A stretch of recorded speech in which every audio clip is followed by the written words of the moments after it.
Most people my age are afraid of forgetting. I'm not afraid of that anymore. My name is Walter. I'm 92 years old, and I want to tell you something I wish someone had told me 40 years ago. Something so simple it almost embarrasses me to say it out loud, but something I believe with everything I have left in me. I grew up in a small house in rural Ohio, the kind of house where the floorboards creaked, and the winters came in through the windows no matter how much newspaper you stuffed in. The gaps. My mother used to say that a cold house makes a sharp mind. I don't know if that's true. But I do know that she lived to 89 and remembered every single one of her grandchildren's birthdays without writing a single one of them down. She remembered the year my father proposed. She remembered the color of the dress she wore on her first day of school. And she remembered, right up until My husband Gerald and I got married in 1946, right after the war ended. He came home from the Pacific, a quieter man than he'd left, and I had spent 4 years working at a textile plant and learning, I think for the first time, what it felt like to rely entirely on myself. We were different people when we reunited. We bought Ceneo Italiano. We just didn't talk about it, because in those days, you didn't talk about things like that. You were grateful he came home at all, and you got on with it. We have 3 children. Robert, who came first and always acted like it. 10 Patricia, who was the tender one, the one who cried at things other people didn't even notice. And then Thomas, our youngest, who had Gerald's hands and my stubbornness in equal measure. We built a life the way most people built lives back then. Steadily, quietly, without too much examination. You worked, you raised your children, you showed up. That was the contract. What I didn't understand then, and what I wish with everything I have left in me that someone had told me, is that showing up isn't the same as being present. I was in that house every single day. I cooked the meals and helped with the homework and drove to the school plays and sat in the bleachers at the baseball games. I was there. My body was there. But somewhere around the time the children started becoming real people with their own inner lives, I stopped being curious about who they actually were. I got efficient instead of interested. And that is a very easy mistake to make when you are busy and tired and just trying to get through the week. Gerald and I, we had a decent marriage. I want to be honest about that. It wasn't the kind of marriage you see in movies, full of grand gestures and declarations. It was quieter than that, but it was real, and it was ours. What happened between us wasn't dramatic either. There was no betrayal, no explosion. We just gradually stopped asking each other questions. We stopped being curious about one another.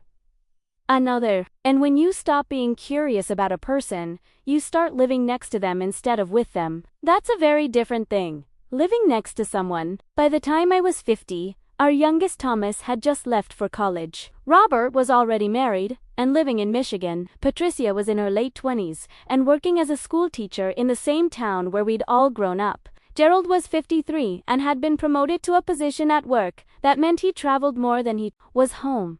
And I found myself, for the first time in almost 30 years, alone in a quiet house with no immediate task in front of me. I remember the feeling clearly. It wasn't peace. It was closer to confusion. I didn't know what I was supposed to do with myself when there was no one who needed something from me. I had organized my entire sense of purpose around being needed, and now the need had shifted. The children didn't need me the same way. Gerald didn't need me the same way. And, instead of using that quietness to go deeper into the people I loved, to ask them harder questions, to learn who they were becoming as adults, I went outward. I got very busy. I joined a garden club. I started volunteering at the library twice a week. I took on a part-time job at a fabric store because I'd always loved sewing and it gave my days a shape. None of these things were bad. I want to be clear about that. They were fine things, but they were also, in some honest part of my heart, escapes. They were ways of filling space so that I didn't have to sit with the discomfort of not knowing who I was when I wasn't actively needed. What I didn't do was call Patricia and ask her how she was really doing. Not how her job was going, but how she was doing inside. What she was afraid of. Whether she was lonely. Whether she was happy. Patricia was the kind of person who never complained. She'd had that quality since she was a small girl. She would absorb difficulty without showing it. And unless you asked directly and carefully, she wouldn't tell you what was really going on behind her eyes. I knew this about her. I had always known this about her. And I let a decade go by without asking. I didn't ask Gerald either. Gerald had come back from that war carrying things he never put down. And for 30 years I had watched him carry them without once sitting down beside him and saying, I want to understand what you went through. Tell me, if you can. I was afraid, I think. Afraid of what? It might say, or afraid that he might not say anything at all. Afraid that opening that door would change something between us that I'd grown comfortable with. So I left the door closed. We both did. And we spent the last 15 years of our marriage being kind to each other in all the surfaced ways, while something deeper between us stayed locked up and untouched. Gerald died in 1987. He was 69 years old, and it was his heart, which surprised none of us because he had always held too much. In there. The morning after his funeral, I sat in our kitchen before anyone else woke up, and I thought about all the conversations we had never had, all the things I had wanted to know about him, and had simply never asked. Not because there hadn't been time. We'd had 41 years.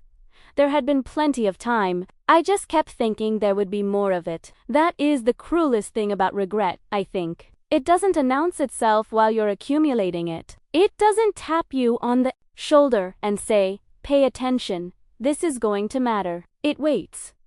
It waits until the person is gone, or until enough time has passed that the chance has closed, and then it sits down beside you and it stays. After Gerald died, something shifted in me. I was 66 years old, and I decided, quietly and without telling anyone, that I was going to spend whatever time I had left being genuinely curious about the people still in my life. Not helpful, not efficient, not busy. Curious. I started calling my children differently, not to report on things or coordinate logistics, but to ask them real questions and then be quiet long enough to hear the real answers. It felt awkward at first because we weren't used to it.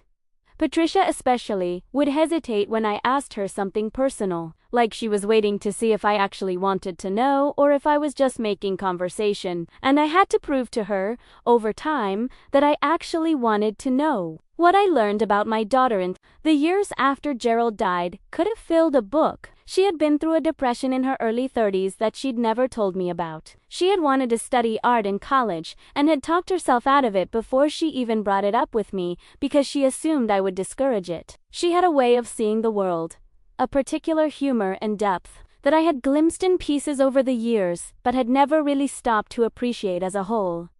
She was extraordinary. She had always been extraordinary. And I had spent decades living in the same orbit as this extraordinary person without ever stopping long enough to see her clearly. We had 17 more years together after Gerald died, she and I, before Patricia passed from cancer in 2004, and I am grateful for every year of it. I am grateful that I woke up when I did, and not later. But I also carry the weight of those earlier decades, the years when she was young and uncertain and needed someone to ask her the hard questions, and I was too busy or too distracted or too afraid to be that person for her. You can't go back and be the mother you should have been when they were that time belongs to the past. You can only do better with what's in front of you. But doing better doesn't erase what you missed. I am 104 years old and I have outlived my husband and 2 of my 3 children.